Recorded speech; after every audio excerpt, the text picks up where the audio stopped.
Hi, my name is Arnold Hampton. We are located on the east side of Baltimore at Chester and Federal Street. Right now, we're just observing the destruction of what took place on what I believe was a $16 million project with the Southern Baptist Church, a future community center and senior citizens building. It's demolished, it's gone. Also, a corner store that was a staple in the community here, Novats, no longer, it's gone. A church bus, probably from the embers of the fire because it was so hot, destroyed.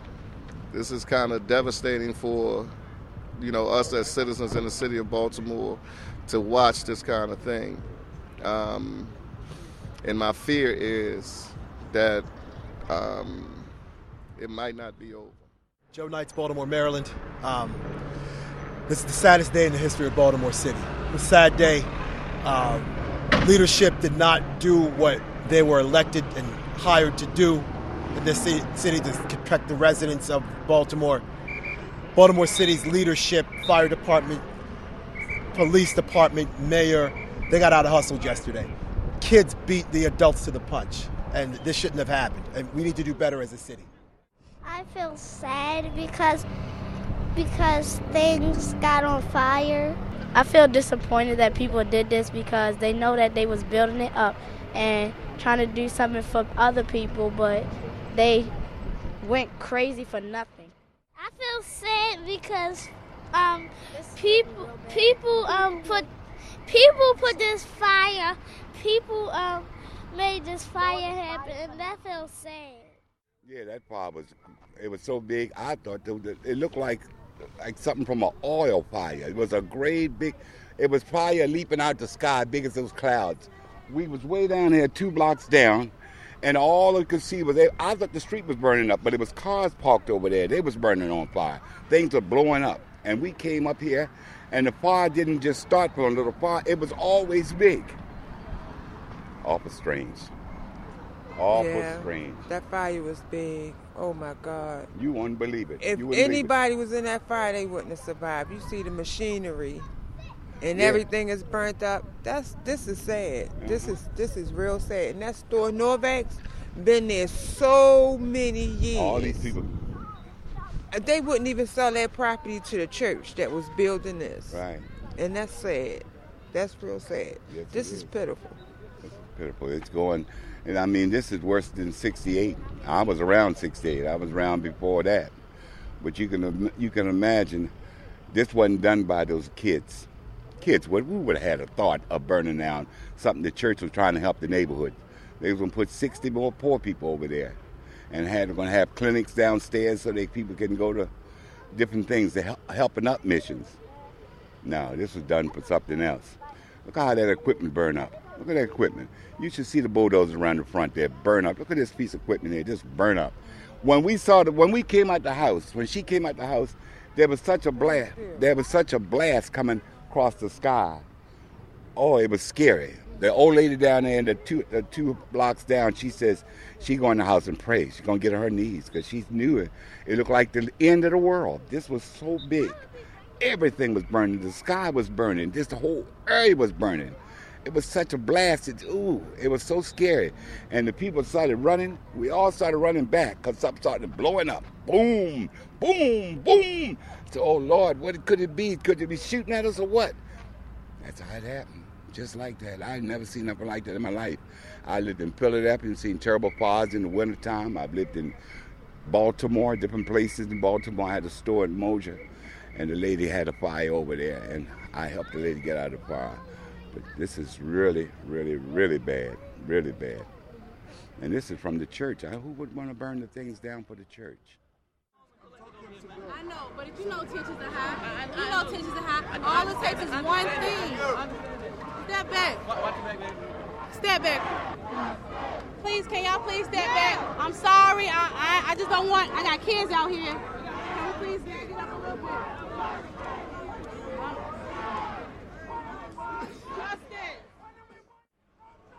No peace! I never understand when you're yelling at and making being peaceful. No peace! Get off of me!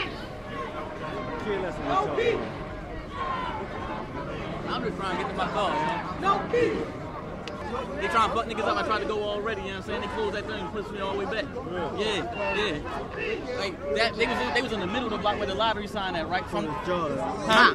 I started to, but them shorty in the back had to pull out that stick, you know what I'm saying? They on that bullshit right now. They smacked the nigga up yesterday. Yeah. Real bad. Yeah. They missed the girl, they put the whole can in her face. Yeah.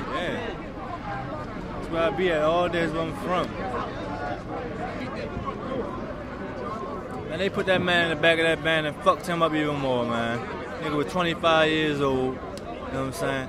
These white motherfuckers don't give a fuck about what we saying. They just stand there waiting for one dumb motherfucker to pull out a gun or something so they can pull their guns out. And they just gonna beat everybody. Yeah. That's the whole point. That's the whole point of doing all this shit. That's why they got in this line. That's why they started pushing people, because they try to get somebody to react to it. You feel me? That's all they're waiting for. Like the dude yesterday got this close to him. Motherfucker pulled out, like 4 of them pulled out sticks and fucked them up right here. Bald head dude. Cracked that about 7 times. The perspective is this. When you have a generation that everyone wants to be a rapper, everybody glorifies the drug money, everybody glorifies everything that's going on here, there's where you have your social problem. They take, we lose the funding, we lose the programming because we don't use it. If you don't use something, you lose it. But when you got everybody running around here throwing up their gang signs, running around here with rims on their car, and they don't have no jobs, and their moms is eating up the social service, we have a problem. When my tax money is going to cleaning up this community, and we don't live in this community, there's the problem. This police presence means nothing. We've been dealing with police our whole entire lives. So while it's something now, everybody in their woodwork come out there talking about if we had guns, we'd do it. No, we wouldn't. Because the ones who do have the guns don't use them. And there's no need to use it. Because if you cannot make your enemy believe in what you believe in and believe that what you're saying is valid, there's no need to take up arms. You're taking up arms against your own brother. They're doing a job. Even if they abuse their job, you videotape it, you record it, you report them. When the system don't work for you, you change the system. But you do not rebel to the point that they're destroying your own community. That's stupid. That's like my mother beats me and then I go home and destroy her house. Who loses? The house. You took up the CVS, and these businesses right now can't make no money. Metro stopped.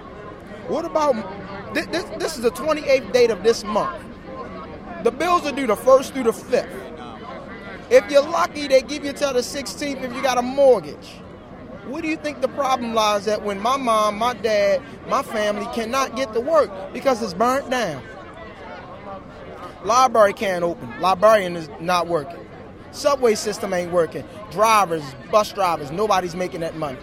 So you want to talk about the collapse? The collapse is the ignorance of a generation that is now becoming of age and feel as though they have the right to destroy something they don't own. I'm 19. I'm just want to know, like why they doing all this? Because it's a riot. Why they ain't convict none of the ones that was in the Freddie Gray incident? Like, this wouldn't be going on if they just give us justice. That's all we want is justice. Then it's going to be peace. People talking about change, how it's going to get a change if the mayor ain't doing nothing. We ain't got nothing out here for our young folks. They talking about they said we burnt down a $60 million old folks home. Why $60 million is put in the old folks home? Why our schools looking like that? Why our schools like this? You feel me? That's all I got to say.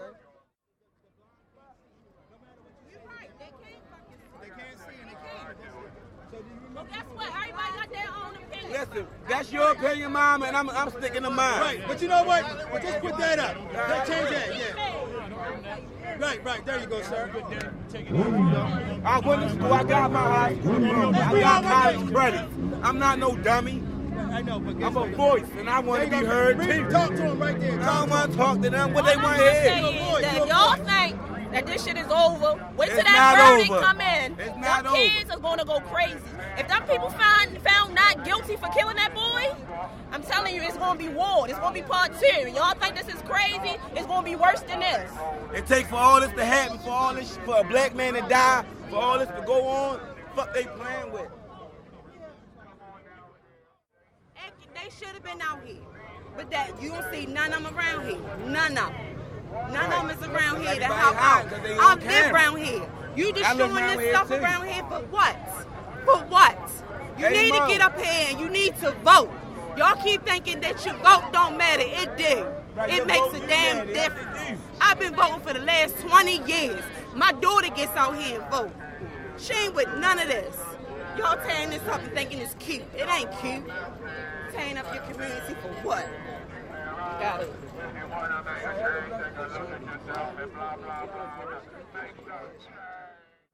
Nobody thought about the senior citizen building right there, and where are they supposed to go at to get their medicine? Where are they supposed to shop at? Nobody thought about that. You turn up the markets and the stores in your community. Where are we to go and shop at now? What are they supposed to do? Suppose the fire has spread it over to that senior citizen building, which is only feet behind CVS, and you had taken out these elderly people's lives. Nobody thought about that. I mean, it's crazy. It's crazy. Yeah, I just see the situation as the pot boiling over on a lot of heated issues that have been going on, and I'm just hoping that this is what brings change and healing to the city. I came to clean to do just that, to bring healing, restoration, and some change. Hopefully, we can network and we can get together and get action plans in place, as opposed to just being angry. I do. I actually live off of Franklin, where the CVS was burned in the middle of the night on Franklin Street. I see people just observing right now. They're listening, they're observing, they're taking in the scene. This is history. I think the officers are a lot of them are doing the same thing we're doing. They're people too. They're listening and observing just like we are. Everybody's just waiting for something. We just don't know what. To see the CVS burned up is it's really disheartening. It's really representative of what the city looks like. From the inside, just burnt up, destroyed. There's a lot of things that need to be worked on and restored. And it's just a metaphor for what's going on inside the hearts of the people in the city. It's time to come together and change things.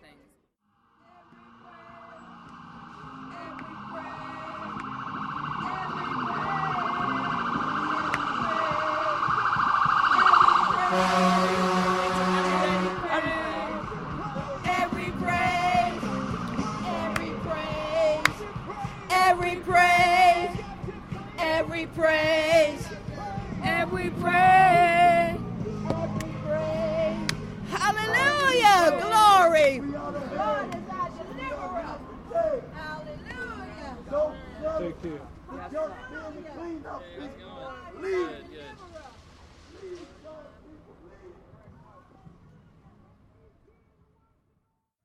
It's sad. I mean, I grew up here.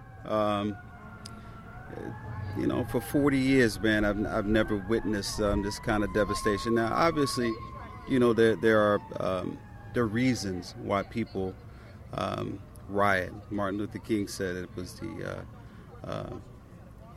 language of the dispossessed or the voiceless. But I think there's a difference between protest and unrest, and this is unrest, and a lot of opportunists, people who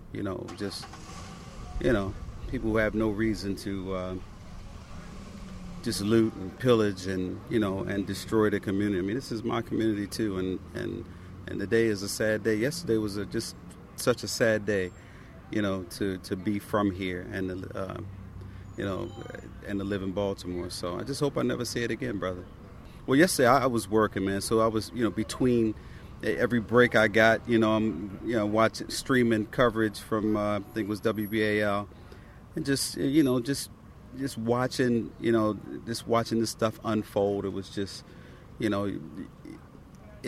caught everybody off guard. I had a friend ask me if I thought this was going to be anything like Ferguson, and I thought none of the conditions existed here that existed in Ferguson. In Ferguson, you had people who were basically underrepresented. But I said, it couldn't happen here. We had a black mayor, city council president, chief of police, and I just thought that the elements didn't exist. But I couldn't have been more wrong. I mean, there are people who obviously are suffering. So, and this was how it manifested itself. I just hope we can just come together and and clean up and rebuild and try to heal. Well, in Ferguson, I thought that it was too much. It was the militarism was a bit heavy-handed. But what are you going to do? What are you going to do when people are hell-bent on destroying your city? I just think this is a deterrent. I think the police have been amazingly reserved, to be honest with you. I thought they were very, very disciplined Saturday, and maybe they were a bit too disciplined. Maybe they should have pushed back, just a little bit, just to get the crowd under control. So, yeah, that's about it. Well, I just think there was I just think that I don't think I think they underestimated the level of aggression. I think perhaps that was best practice, and I thought it was good not to have the militaristic approach, right up front. The police, as I mentioned, were restrained, and I thought they did a really good job. But I just think that the level of anger was just caught everybody off guard. Like I said, I didn't think the conditions existed, and again, I could be naive, but I didn't think the conditions existed here that exist in Ferguson. So I didn't realize it would be such a powder keg. So I can't fault the police. I understand everybody's going to Monday morning quarterback, and that's really what you have today. I heard Ray Kelly up in New York talking about the response of this police force and what they should have done. Again, everybody Monday morning quarterback. So I don't know, man. I'm not. I don't know. I think the response was appropriate. Yeah. Well, it's just much more real. We see everything in sound bites, and from sky cams, and to be on the ground and to see it, and to actually see police officers in riot gear, and to actually see the National Guard deployed. It really brings it home, and that this is real. This is this is real, man.